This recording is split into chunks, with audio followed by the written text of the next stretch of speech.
नमस्कार फ्रेंड्स। पुष्पेंद्र कुलश्रेष्ठ एक राष्ट्रवादी विचार रखने वाले वक्ता और पत्रकारिता जगत के एक राष्ट्रवादी पत्रकार, जो कि अपने कई एक बिंदुओं पर राष्ट्र की संचेतना को युवाओं में जगाने की बराबर कोशिश करते हैं और उनकी बातों से लोग प्रभावित होते हैं और देश और राष्ट्र के प्रति सोचने पर मजबूर होते हैं। और ये बहुत बड़ी बात है। क्योंकि राष्ट्र प्रथम का जो एक सोच है वो हमें विश्व में अग्रणी बनाने के लिए बहुत आवश्यक है। आइए सुनते हैं पुष्पेंद्र कुलश्रेष्ठ जी ने क्या कहा। उनका यही भाव रहा होगा कि इस खंडित मूर्ति में अभी इसमें समय नहीं है कि खंडित मूर्ति लगनी चाहिए या नहीं लगनी चाहिए। हमारे उस वक्त के तमाम धार्मिक गुरुओं ने विवाद नहीं खड़ा किया कि सही समय है कि नहीं सही है, ऐसा होना चाहिए तब यह होना चाहिए। लेकिन उस रानी ने इसकी चिंता नहीं की। यह चिंता की कि आने वाले हजारों साल में जो सनातनी अगर कभी बनारस आएगा और उसे बाबा विश्वनाथ नहीं मिले तो धीरे धीरे धीरे धीरे उस खंडित मूर्ति को स्थापित करके उस पे पूजा शुरू हो जाए। यही भाव अहिल्याबाई होलकर का रहा। वो चली गई वापस। 1795 में उनकी मृत्यु हो गई। लेकिन आज देखिए उस प्रांगण में 10 से 12 लोग मुश्किल से खड़े हो सकते थे। अब ये किसके भाग में आया है तो इससे दुखी मत होइए कि हमारे भाग में क्यों नहीं आया। तुम्हारे भाग में आलू से सोना बनाना है।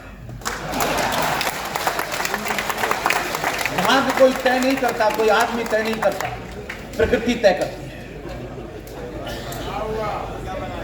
और उस बनारस में उस मंदिर के चारों तरफ आप में से कोई नहीं गया है, आप मन से सनातनी हैं, एक बार जाइएगा जरूर। और क्यों जाइएगा मैं इसके बारे में आज से जोड़ना चाहता हूं। आज उसी प्रांगण के अंदर 10,000 लोग एक साथ खड़े हो सकते हैं।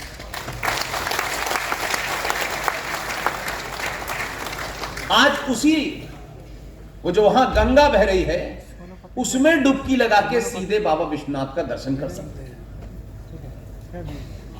और ये सब होने के बाद मैं वही कह रहा हूं, आप अपने समय में जो काम आपको लगता है कि मैं ये ईमानदारी से कर सकता हूं उसे करिए, उसके फल की चिंता मत कीजिए। जरूरी नहीं है, कुछ फल आपको हो सकता है कि अपने जीवित रहते हुए जब फल मिलता है तो कोई छोटा मोटा पद मिल जाता है, लेकिन जब आपके जाने के बाद मिलता है तो लाखों साल तक लोग याद रखते हैं। उस प्रांगण का जब रिनोवेशन हुआ, आप जाते हैं नहीं जाते हैं, मैं जब भी बनारस जाता हूं तो जरूर जाता हूं, उसी प्रांगण में अहिल्याबाई होलकर की इतनी बड़ी मूर्ति लगी है कि कोई मध्य प्रदेश से भी देखेगा तो दिखाई दी जाती है। अब कोई कहते कि साहब इस मूर्ति लगाने से वोट मिलते हैं, नहीं। अहिल्याबाई होलकर ने अपना काम किया, उस समय की मांग के हिसाब से किया।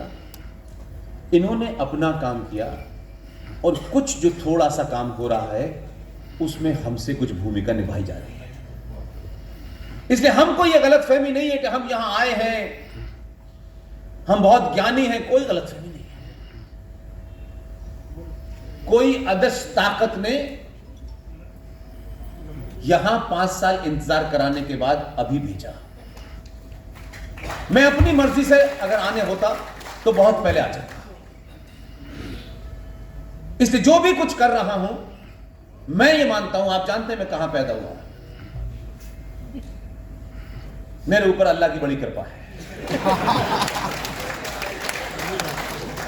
लेकिन उसने मुझे चुना, बहुत लोगों को चुना, बहुत लोग हैं।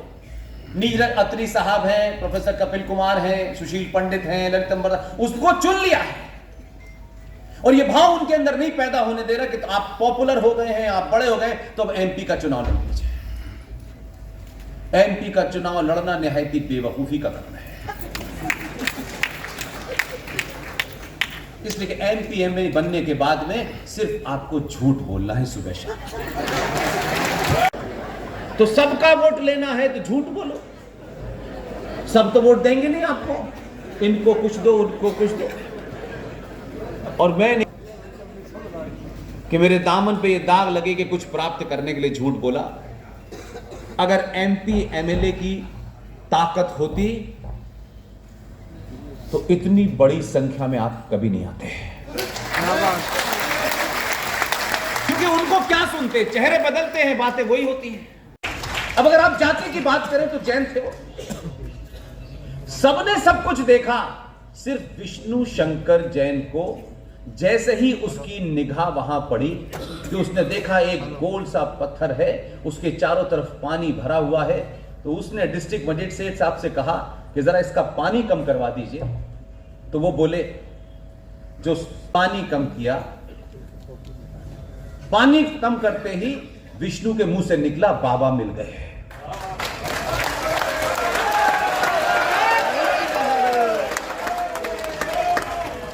अब विष्णु के मुंह से निकला, विष्णु, किसी एक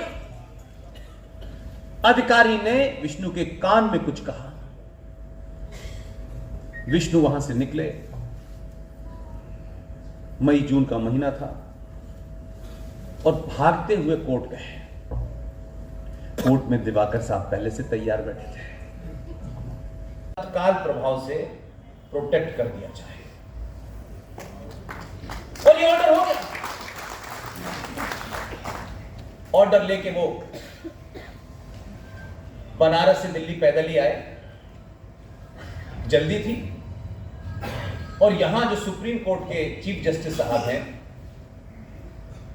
वो उस वक्त चीफ जस्टिस नहीं थे। उन्होंने कहा, भाई आप क्या चाहते हैं? उन्होंने जाके कहा कि देखिए साहब, वहां हमारी मस्जिद को ले गया है, और ये डिस्ट्रिक्ट जो जज है उसने बड़ा बाइस फैसला दे दिया है। बोले आप क्या चाहते हैं? बोले हम मस्जिद नमाज पढ़ने की इजाजत चाहते हैं और वजू करने की इजाजत चाहते हैं। उन्होंने कहा दोनों चीजें आपको दी जाती हैं, आप न वजू भी करिए, नमाज भी पढ़िए, लेकिन जहां बाबा विश्वनाथ हैं वो सील ही रहेगा। हम ये नहीं चाहते कि हमारे मरने के बाद लोग कहें कि हम जानते थे, लेकिन इन्होंने समझौता कर लिया अपने स्वार्थों के लिए। हमारा कोई समझौता नहीं है, हम राष्ट्र पर कोई समझौता करने को तैयार नहीं है। अगर इतना सा है, आप रोकना चाहते हैं, आपके स्वार्थ हैं, आपका स्वार्थ और मेरा स्वार्थ राष्ट्र से बड़ा नहीं हो सकता। सरकार है, सरकार जाएंगी, सरकार आएंगी, आती रहेगी, कोई नई बात नहीं होगी। जब 92 घटा था तब आपकी सरकार नहीं थी, लेकिन दुर्भाग्य है कि सनातनी अपने योद्धाओं को नहीं पहचानता। उनकी ये देखता, अच्छा ये किस संगठन के हैं, किसने इनको मोहर लगा के बताया कि ये हिंदूवादी हैं कि नहीं है। ये बीमारी बाहर निकली है। एक आदमी जिसने सबसे बड़ा काम किया, सबसे बड़ा काम किया, राजनीतिक प्रतिबद्धताओं के चलते वो कभी बाहर नहीं आए। अपने पत्रकारिता के काल में उनसे सबसे नजदीक था। उनके जाने के बाद उनके पीए भी, जो सार्वजनिक जीवन में लोगों को नहीं पता। 1992 में देश का प्रधानमंत्री कौन था? नरसिम्हा राव से बड़ा सनातनी कोई विजनरी पैदा नहीं हुआ। इसलिए मुझे मन से इसकी चिंता नहीं है। पार्टी वार्टी वालों की होती है दुकानें, और ये पार्टियां भी कुछ नहीं, ये जो है फायदे की दुकानें हैं। यहाँ फायदा है वहां चले गए, वहां फायदा है यहाँ चले गए। ये दुकान किसी का आइडियोलॉजी से कोई लेना देना नहीं। आइडियोलॉजी सिर्फ दीवार पर लिखने के लिए। पीवी नरसिम्हा राव ने, बहुत लोगों को नहीं पता, ये बहुत पहले एकदम साफ शब्दों में बोल दिया था और उसके बाद जिस दिन 1992 हुआ, उस दिन वो कहां थे? कोई नहीं जानता। पहली बार नरसिम्हा राव अपने पीए खांडेकर से कह के गए कि खांडेकर, मैं पूजा में बैठा हुआ हूं, मुझे कोई डिस्टर्ब मत करना। अगला आदमी सुबह 6 बजे से बैठा और पूजा में जब उठा, जब बाबर के बोले, और ये खामोशी वक्त की मांग होती है। वैसे भी वो कम बोलते थे, ये सब बोल सकते थे। बाहर आए, खांडेकर ने कहा बड़ा अनर्थ हो गया है, वहां पे लोगों ने बाबरी मस्जिद को तोड़ दिया है और मीडिया बाहर खड़ा है। उनकी पहली प्रतिक्रिया क्या थी? बहुत बुरा हुआ।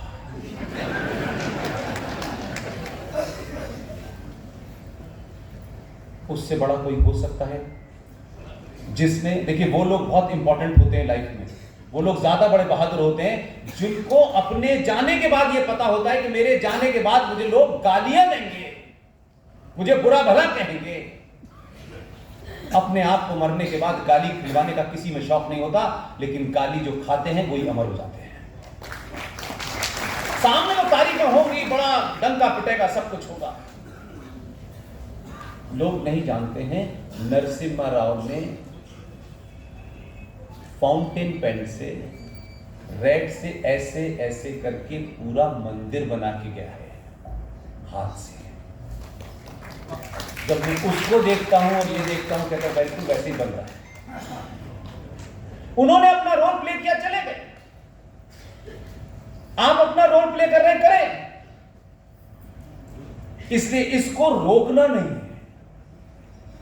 आप 700-800 साल के बाद जागे हैं और थोड़ी देर के लिए जागे, अभी पूरी तरह जागेंगे अगर आपने हल्का हल्का सा, हाँ कुछ कुछ समझ में आने लगा है ना, बहुत हल्का सा है। अभी इतने से जागने से एक पागल जम्मू कश्मीर में, उसने अपनी पोथी खोल ली और कागज पे कागज पलटा है और यकायक एक दिन बोलता है कि मुझसे गलती हो गई, तौबा तौबा। मेरे पूर्वजों का मुझे रिकॉर्ड मिल गया है कि मेरे पूर्वज 1722 में कौल ब्राह्मण थे, मैं फारूक अब्दुल्ला हो गया।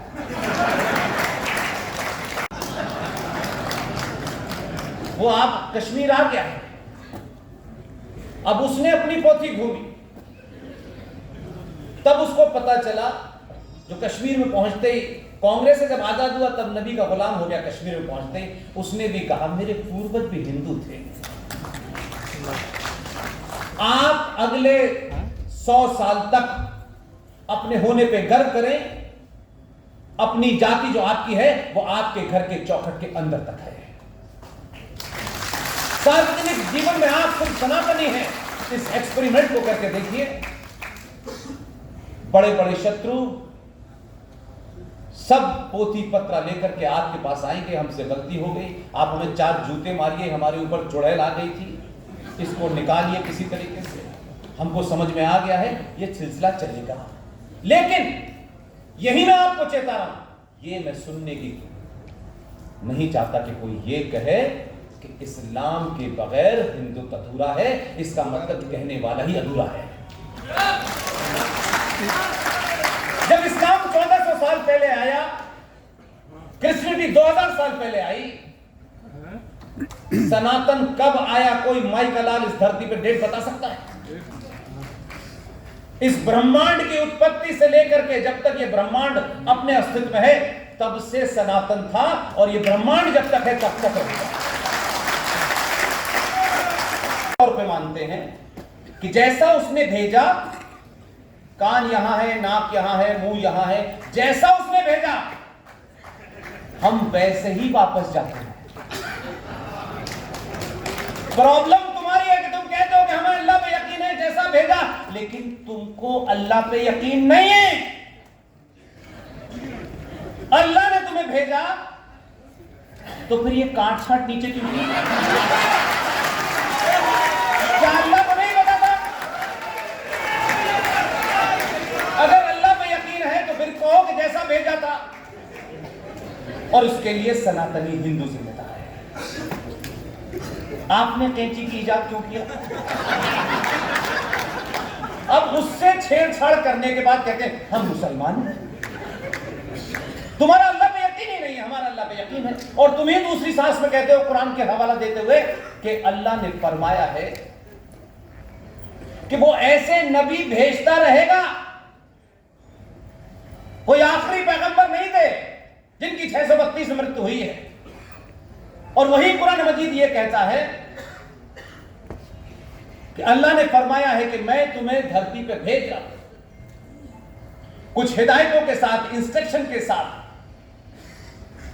और अगर तुमने जमीन पे जाकर के उनका उल्लंघन किया, उनका अतिक्रमण किया, तो याद रखना मैं धरती पर ऐसे लोग भेजूंगा जो तुम्हें रास्ते पे ले आएंगे। लेकिन उस कुरान में यह कहीं नहीं बताया गया कि वो आगे आस्तीन का कुर्ता पहन के आएगा। कहीं नहीं बताया, ना नाम बताया। तुम्हारी प्रॉब्लम है कि तुम समझ रहे थे कि शाहिद भाई आएंगे ना। अल्लाह ने भेजा इसे भी वैसे ही है, इसने काट छाट नहीं की, तुम्हारी कर दी। तो अल्लाह ने कहीं ये नहीं लिखा था कि इस नाम का आएगा, ऐसा आएगा। उसने कहा भेजता रहूंगा। तो 14 के बाद बहुत समझाया, कहा सबका साथ सबका विकास। बोले नहीं, अल्लाह तो अल्लाह ही है। अल्लाह ने कहा अच्छा नहीं मान रहे, तो यूपी में भेज दिया।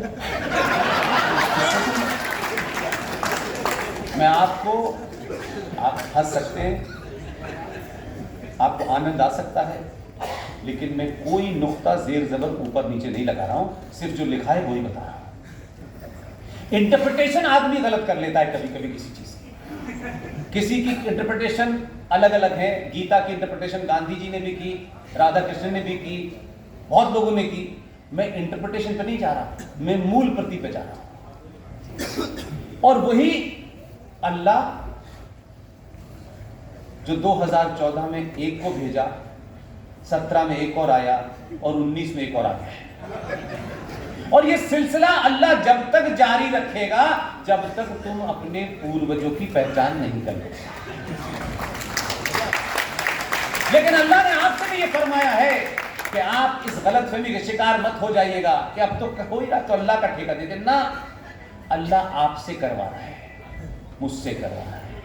मैं ये सोच रहा हूं कि बस अब तो आते रहेंगे, नहीं। अपने बीच में पुरुषार्थियों को चुनिए, उसकी जाति मत देखिए। जो जिस भाषा में जवाब दे सकता है उस भाषा के चुनने हुए, जो ऐसा आदमी है वही क्षत्रिय है। क्योंकि झारखंड में बोल रहा हूं, मुझे मालूम है कि झारखंड एक बीमारी से ग्रस्त है। और मैं इसलिए आपको बताना चाहता हूं कि अगर आपके मन में अपनी आस्थाओं के प्रति सच में ईमानदारी से कोई तकलीफ थी, आज जो लोग बोल रहे हैं, मेरी कोशिश होती है कि मैं किसी की शान में गुस्ताखी न करूं।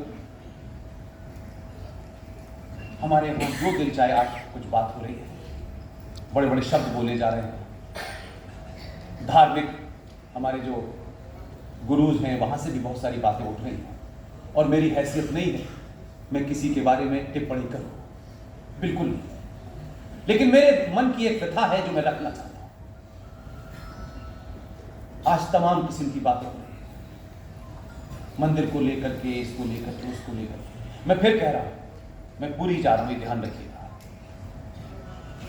ऊपर वाले ने मुझे 22 तारीख का 6 महीने पहले तय किया था कि तुम्हें पूरी जाना है, जब ये 22 तारीख की डेट दी थी। 2004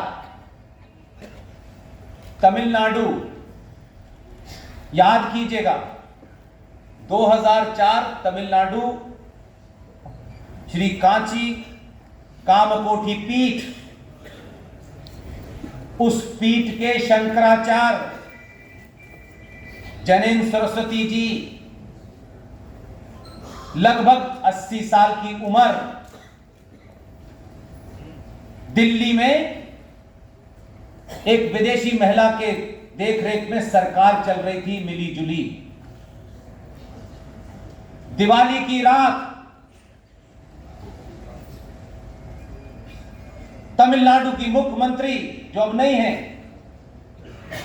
उनको पे दबाव बनाया गया।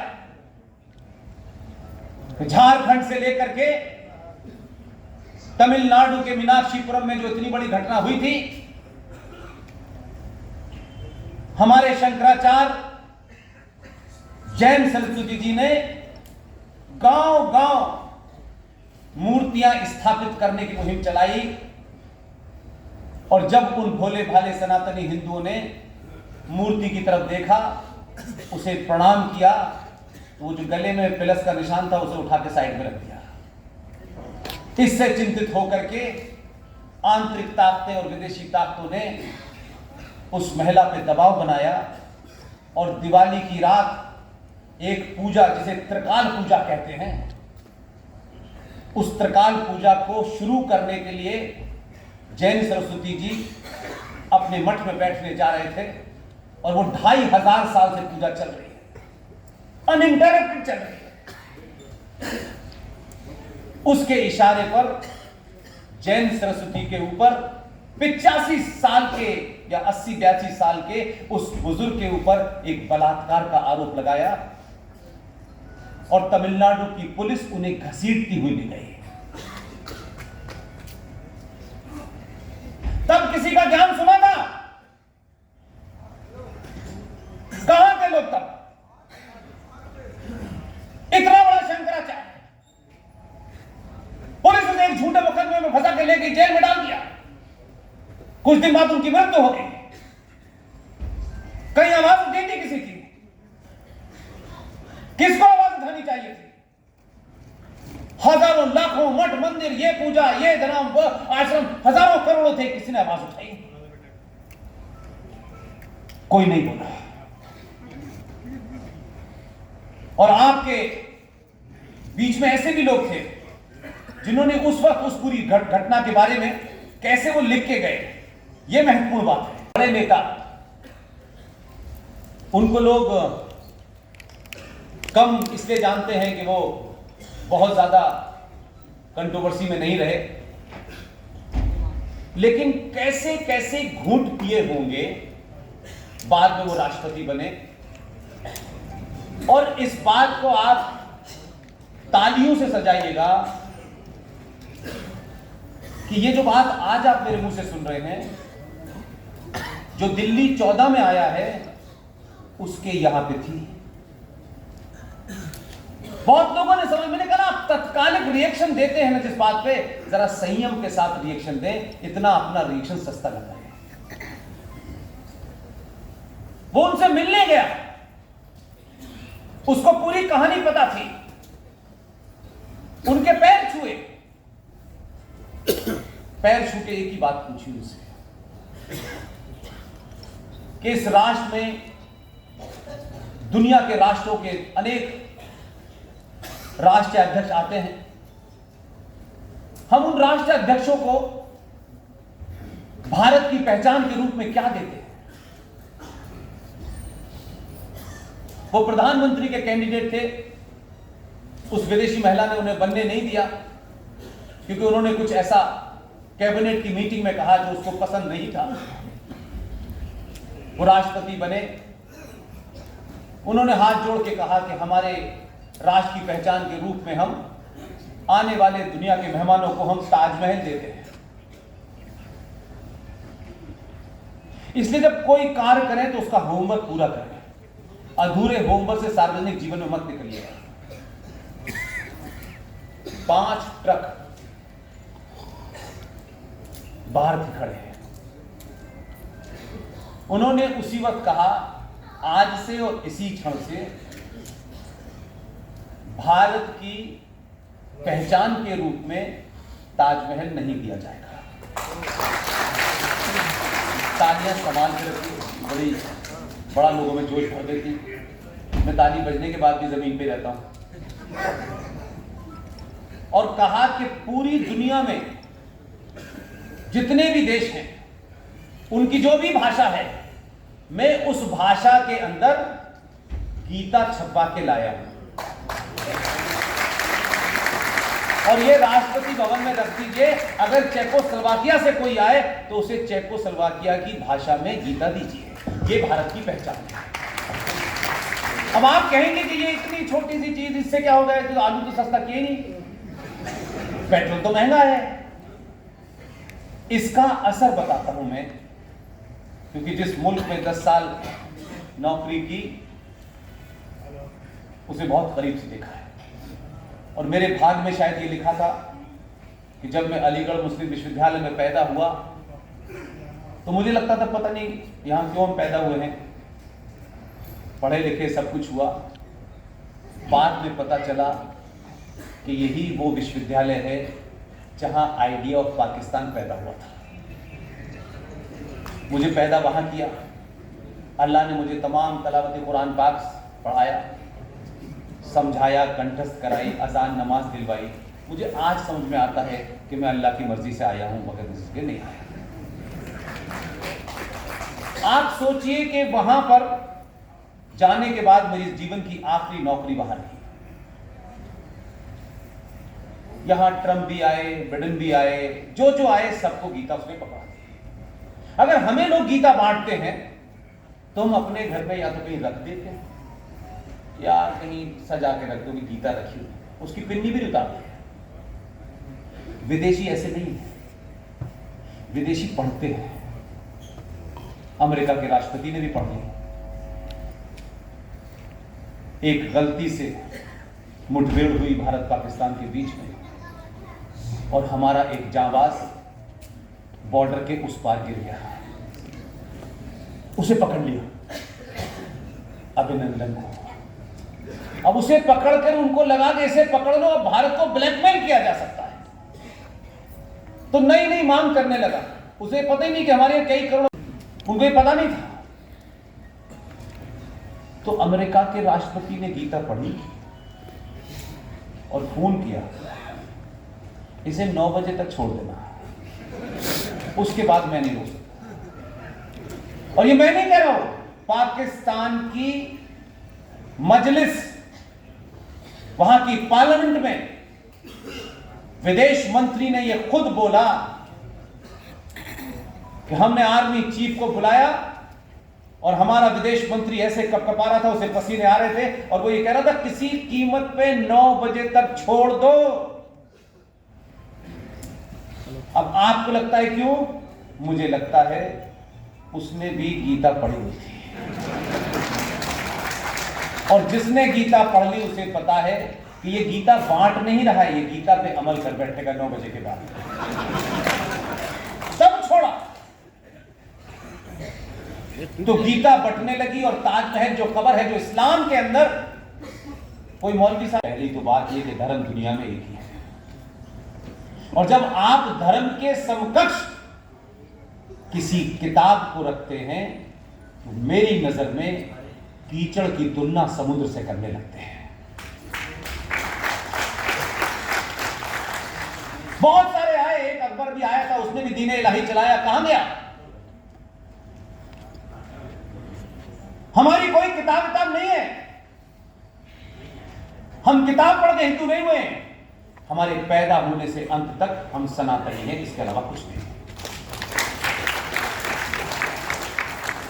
तो उस बनारस में जो काम उससे करवाना था करवा लिया है। जो हमारे भाग्य में है उतनी ही भूमिका हम निभाने में लगे हुए हैं, इसके अलावा हमारा कोई एजेंडा नहीं है। उन्हीं प्रणब मुखर्जी ने एक किताब लिखी है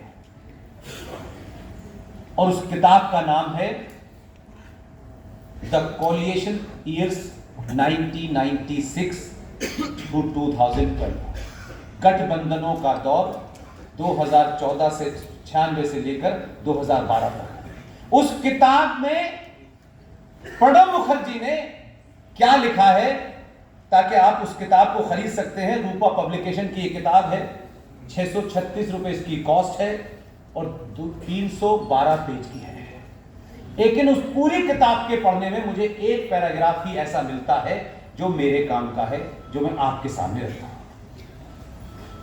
कैबिनेट की मीटिंग में जब जयंत सरस्वती जी को घसीट करके बंद किया गया, उसके बाद जो पहली कैबिनेट हुई वो किस पार्टी के थे, थोड़ी देर के लिए भूल जाइए।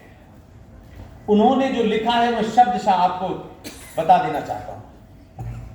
मैं ये कैबिनेट मीटिंग में कह रहे हैं, यह हिम्मत होनी चाहिए। मैं इस गिरफ्तारी से बहुत नाराज था और कैबिनेट की बैठक में मैंने इस मसले को उठाया भी था। मैंने सवाल पूछा कि क्या देश में धर्मनिरपेक्षता का पैमाना सिर्फ हिंदू संत महात्माओं तक ही सीमित है, या किसी राज्य की पुलिस किसी मुस्लिम मौलवी को ईद के मौके पर गिरफ्तार करने की हिम्मत दिखा सकती है? यह प्रणब मुखर्जी ने अपनी कैबिनेट मीटिंग में पूछा।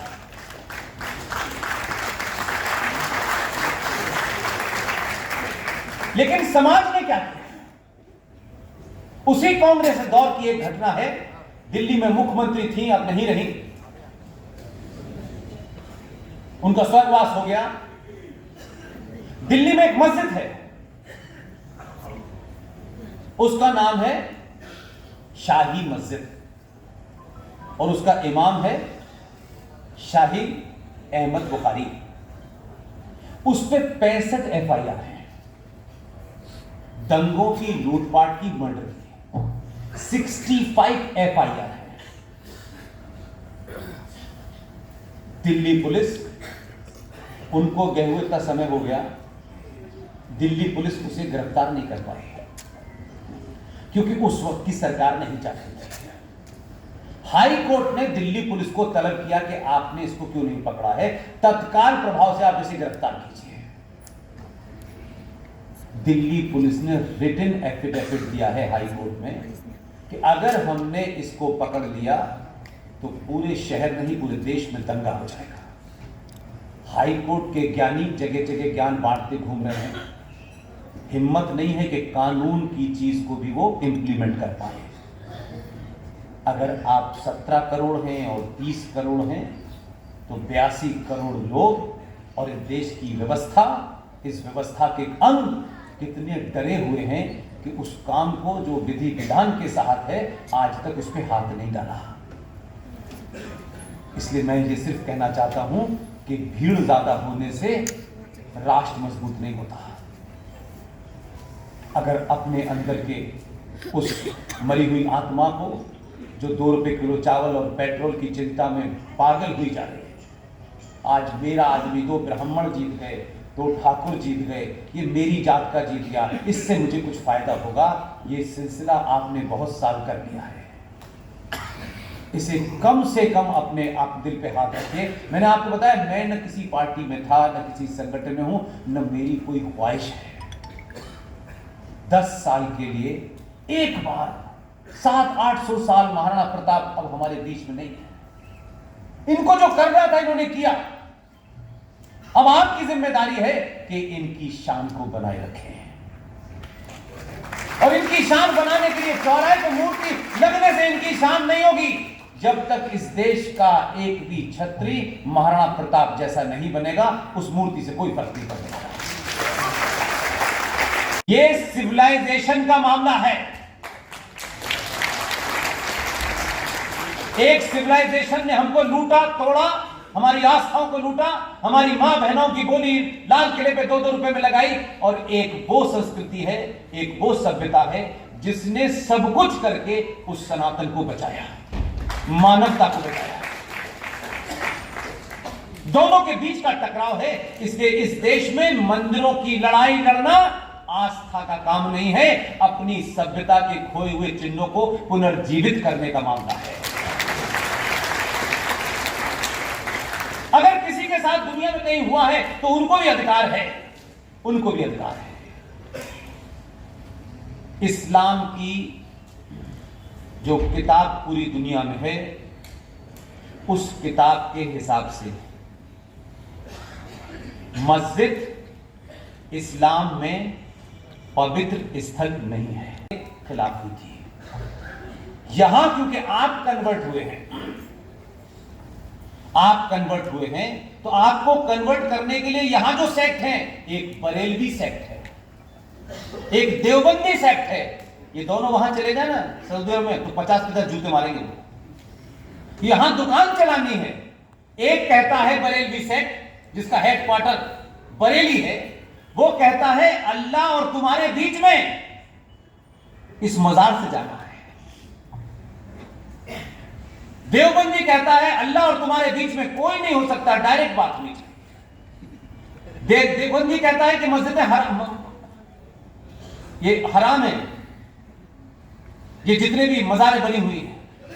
ये ड्रामा इसलिए चल रहा है कि जब आप रामलाल से या भगवान दास से गुलाम नबी हुए तो आपके अंदर बीमारी तो वही थी, हरी चादर को देख यूं कर। आप तो कहीं भी कर लेते हैं, कहीं भी सड़क के किनारे अगर कोई हनुमान जी के आप सर झुका लेते हैं, ये आपकी आस्था का मामला है। आप उस बीमारी से धीरे धीरे निकले, इसलिए ये यहां मजारों का खेल हो रहा है हिंदुस्तान पाकिस्तान में। और क्योंकि आपको लगता था कि भाई हम जाकर के वहां सर नभाते हैं पत्थर के सामने, तो तुम पत्थर के सामने क्यों करते, तुम मजार के सामने करने लगो। आप जब गुलाम नबी बने तो आप मजार पे जाके सर मारने लगे। उनको मालूम है कि ये कन्वर्जन का खेल है और ये इस देश को पूरा चल रहा है। लेकिन इस पे एक बड़ी खुशखबरी है आपके लिए।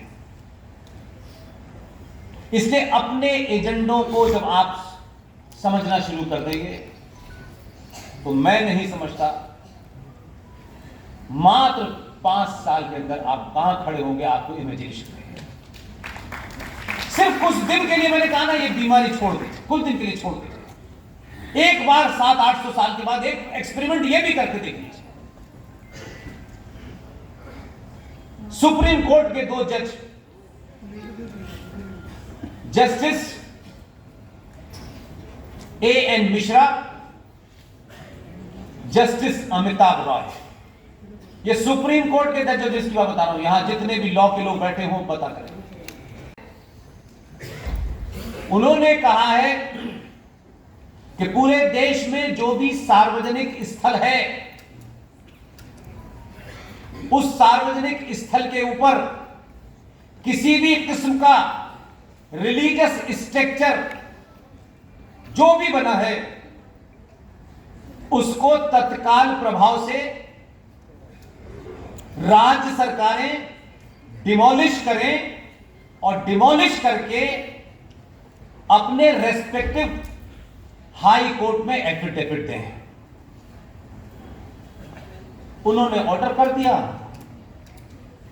और आपने सुना नहीं सुना, क्या फर्क पड़ता है। आप ये चाहते हैं, ये सरकार का ठेका है, आप इस पर चिल्लाएंगे नहीं, आप फेसबुक पे दुनिया की तस्वीरें डालेंगे, ये नहीं डालेंगे। ऐसा फैसला दिया है कि उसमें कोई गुंजाइश नहीं कि कोई नई पिटीशन आ जाए। कहा है राज्य सरकारें इनको तोड़े और तोड़ करके उसका हाई कोर्ट में नोटिस दें। इस मुहिम को मैंने 1.5 साल पहले शुरू किया हल्द्वानी से। इसलिए मैं कह रहा हूं आप अपनी भूमिका देखें, कितनी बड़ी भूमिका है। ऑर्डर तो हो गया, रखा है, फाइलों में रखा रहेगा। आप भी चले जाएंगे, मैं भी चला जाऊंगा, क्योंकि आपको फुर्सत नहीं, मुझे फुर्सत नहीं, तो किसी को तो करना है। हल्द्वानी से मैंने ये मुहिम शुरू की पूरे साक्ष्यों के साथ। मैं भाषण देके हल्द्वानी से निकल के बाहर गया। 3 दिन बाद विष्णु शंकर जैन के पास मुख्यमंत्री उत्तराखंड ने फोन करा कि भाई हमारे शहर में पुष्पेंद्र जी आकर के कुछ कह गए हैं।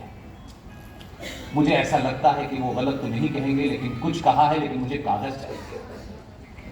विष्णु शंकर जैन ने विदिन 24 आवर वो ऑर्डर उनको थमाया।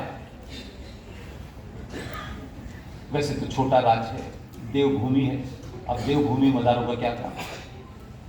उन्होंने 1 हफ्ते में 4,500 मजारें तोड़ के संपर्क कर दिए।